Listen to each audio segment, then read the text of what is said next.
Picture the year 161 AD. The greatest empire the world has ever seen is at its peak. 65 million people. From the cold, gray coasts of Britain to the scorching deserts of Syria. All bow to one man. That man wakes up every morning and immediately feels afraid. Not of his enemies, not of the barbarians at the gates. He is afraid of his own throne. His name is Marcus Aurelius, and the private journals he kept. Journals never meant for your eyes, never meant for anyone's eyes, contain the single most psychologically advanced guide to wealth, power, and the human mind ever written. This is not a history lesson. This is that story. Every school textbook gives you the same 3 lines about Marcus Aurelius, Roman emperor, Stoic philosopher, wrote Meditations. That's it. And in those 3 sanitized lines, they strip out the single most important fact about this man. Marcus Aurelius spent 20 years at war, not sitting in a palace reading philosophy, not peacefully ruling a stable empire. 20 years of almost continuous military campaign on the frozen Danube frontier, fighting Germanic tribes in conditions so brutal that his troops were dying not just from swords, but from plague. The Antonine Plague, a pandemic that historians estimate killed 5 million people across the Roman Empire during his reign. He watched his legions dissolve. He buried soldiers by the thousands. And in the middle of all of this, between battles, between reports of plague deaths, between diplomatic crises, he wrote to himself. Not for posterity, not for publication, not for his legacy, for survival. Because here is the psychological reality that no history book tells you about power at the level Marcus held it. When you are the most powerful person alive, there is no one left to tell you when you are wrong. There's no mentor who can correct you, no authority above you who can rein you in, no friend who will risk their life to tell you the truth. You are utterly, completely, terrifyingly alone with your own mind. And Marcus Aurelius knew with absolute clarity what happens to men in that position. He had watched it. He had seen Nero descend into paranoia, murder, and madness. He had studied Caligula, who within 4 years was ordering senators to bow to his horse. He had watched his own predecessor Hadrian spend his final decade consumed by jealousy and paranoia. Power does not corrupt randomly. It follows a pattern. And understanding that pattern was to him a matter of psychological life and death. Let me tell you something about Meditations that will permanently change how you read it. Every single entry begins the same way. Not with wisdom, not with confident proclamations about how to live. They begin with reminders. Reminders of things Marcus is afraid he will forget. Begin the morning by saying to thyself, I shall meet with meddling, ungrateful, violent, treacherous, envious men today. Read that again. The most powerful man on earth woke up every morning and reminded himself that the day would be hard. This is not the writing of a man at peace. This is the writing of a man in active psychological combat. And here is the part that stopped modern psychologists cold when they first seriously studied Meditations in the 20th century. Marcus Aurelius was practicing what we now call cognitive behavioral therapy, almost 2,000 years before it was formalized. He identified automatic negative thought patterns. He challenged them with rational examination. He replaced destructive instincts with deliberately chosen responses. But Marcus was applying this not to depression or anxiety. He was applying it to something far more dangerous: the psychological effects of unlimited wealth and power. Because what modern neuroscience has confirmed is that the human brain responds to extreme wealth and power in almost exactly the same way it responds to a powerful drug. The reward system hijacks rational thought. The baseline shifts constantly upward. The craving for more becomes indistinguishable from genuine need. And the most insidious part, the part Marcus feared most, is that it happens invisibly. You do not feel yourself changing. Now I want to talk about money, because this is where Marcus Aurelius becomes not just historically interesting, but personally dangerous. Dangerous to every comfortable assumption you have ever held about wealth. Marcus had identified 3 distinct diseases of the mind that wealth produces. The first disease, he called it the fog of wanting.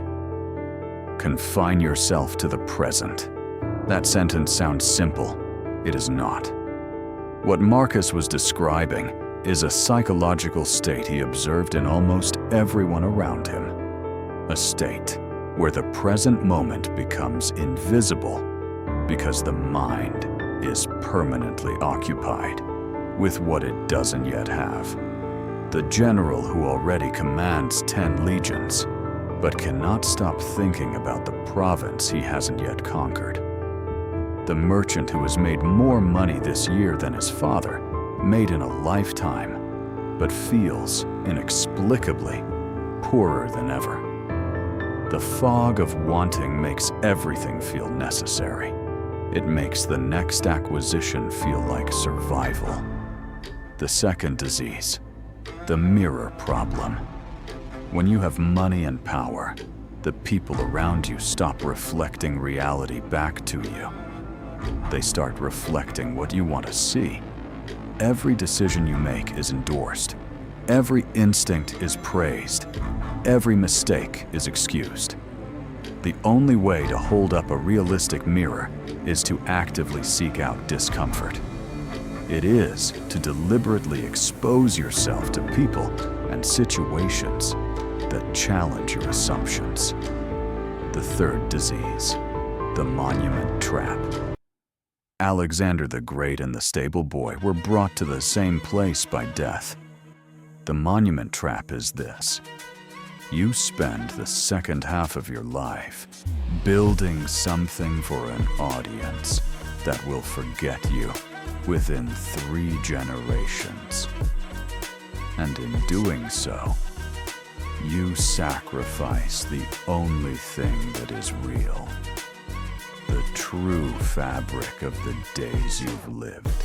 In 2010, a team of behavioral economists from Princeton University published a study that went on to become one of the most cited papers in the field of the psychology of wealth. Their findings were simple and served to confirm what Marcus Aurelius had written 1,800 years earlier. Beyond a certain income threshold, it turned out that additional money provided virtually no increase in daily emotional well-being. 0. Not diminishing returns. 0. Kahneman and Deaton found that, beyond basic security, happiness is almost entirely determined by factors that money cannot buy.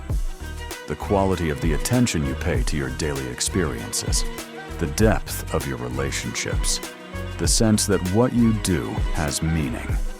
These are, almost word for word, the 3 pillars upon which Marcus Aurelius built his entire philosophy. But this is where things get really strange. A follow-up study conducted in 2021 challenged this limit. New data showed that for some people, well-being continues to increase alongside income. But the key word is some. When researchers took a closer look at the people whose happiness continued to rise with increasing income, they found a consistent pattern. The people for whom more money truly brought more happiness were those who already possessed a well-developed ability to live in the moment. People who could truly immerse themselves in the experiences their money bought. In other words, people who have done the psychological work, just as Marcus Aurelius wrote in his journal every morning. The conclusion to be drawn from this is not that money is unimportant. The conclusion to be drawn from this is that money is an amplifier. If you are psychologically scattered, more money amplifies that scattering. If you have truly developed the ability to live in the moment, then money becomes the tool it should always be, not a master. You have power over your mind, not over external events. Realize this, and you will find strength. In 2010, a team of behavioral economists at Princeton published a study that became one of the most cited papers in the psychology of wealth. Their finding was simple, and it confirmed something Marcus Aurelius had written 1,800 years earlier. Beyond a certain income threshold, additional money produced almost zero increase in day-to-day emotional well-being. Zero. Not diminishing returns. Zero. Kahneman and Deaton found that beyond basic security, happiness is almost entirely determined by factors that money cannot purchase. The quality of attention you pay to your daily experience, the depth of your relationships, the sense that what you are doing has meaning. These are, almost word for word, the three pillars Marcus Aurelius built his entire philosophy around. But here is where it gets genuinely strange. A follow-up study in 2021 challenged this ceiling. New data suggested that for some people, well-being does continue to rise with income. But the key word is some. And when researchers looked more carefully at which people continued to experience rising happiness with rising income, they found a consistent pattern. The people for whom more money genuinely produced more happiness were people who already had a well-developed capacity for presence. People who could actually inhabit the experiences their money was buying. People who had, in other words, done the psychological work that Marcus Aurelius was doing in his journal every morning. The conclusion is not that money doesn't matter. The conclusion is that money is an amplifier. If you are psychologically scattered, more money amplifies that scattering. If you have developed a genuine capacity to be present, then money becomes what it was always meant to be, a tool, not a master. You have power over your mind, not outside events. Realize this, and you will find strength.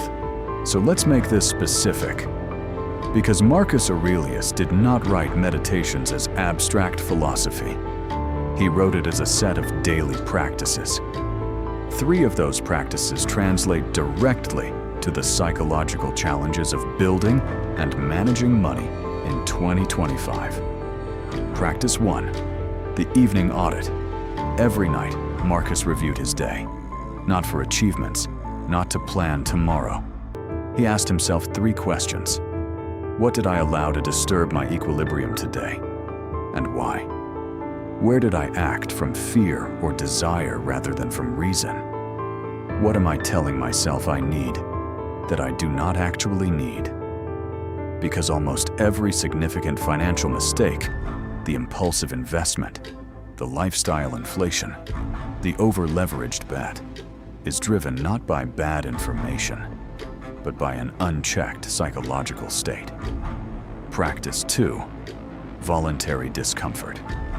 Several times per month, Marcus deliberately chose to live as if he had less. He ate simply. He slept on a hard surface.